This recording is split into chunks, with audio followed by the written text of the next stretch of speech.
ગઈકાલે સેન્ટ્રલ લંડનની અંદર એક મોટી રેલી થઈ છે જેમાં 1 લાખ બ્રિટિશ પીપલો ભેગા થયા. અત્યાર સુધી એવું લાગતું કે બ્રિટિશ પીપલો છે ને, બટ ગઈકાલે રેલીમાં બતાવી દીધું કે સાલું એ લોકોના પીપલો બી એકચ્યુઅલી એમની કન્ટ્રી છે તો સ્વાભાવિક છે, હોવાના જ છે.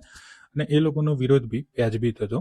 કોઈ બી કન્ટ્રી હોય એની અંદર કોઈ અનધર વ્યક્તિઓ રહેતા હોય, અનધર કન્ટ્રીના આવીને રહેતા હોય અને પોતે અહીં ન્યુસન્સ ફેલાવતા અથવા તો એન્ટી કન્ટ્રીના વિરોધમાં કંઈ કામ કરતા, સો ડેફિનેટલી તો એ લોકોના વ્યક્તિઓ બહાર નીકળવાના જ છે ગવર્મેન્ટના વિરોધ કરવા બાબતે. હવે આ લોકોને ભેગા કરવાનો મુખ્ય હેતુ અને મેન હેડ, એનું નામ હતું ટોમી રોબિન્સન. ટોમી રોબિન્સન હંમેશા એક એની ઓળખ છે કે બ્રિટિશ પીપલની અંદર, બ્રિટિશ પોલિટિકલની અંદર બી એ રાજકીય એક્ટિવિસ્ટ છે, પોલિટિકલ એક્ટિવિસ્ટ છે અને એ હંમેશા કોન્ટ્રોવર્સીવાળું વ્યક્તિત્વ ધરાવ્યું છે.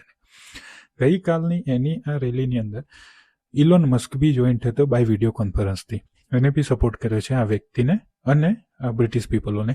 સો ડેફિનેટલી છે એ લોકોની વાત સાચી જ છે કે એમની કન્ટ્રી છે, એમની કન્ટ્રીમાં કોઈ ન્યુસન્સ ફેલાવતો હોય, સો ડેફિનેટલી એ લોકો વિરોધ કરવાના છે ગવર્મેન્ટ્સ અગેન્સ્ટમાં.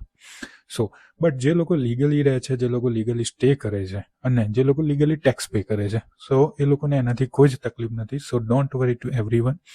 કોઈ બી અનધર કન્ટ્રીના પીપલ હોય તો કોઈ પણ પ્રકાર ટેન્શન લેવા જેવું નથી યસ્ટરડેની રેલી બાબતે.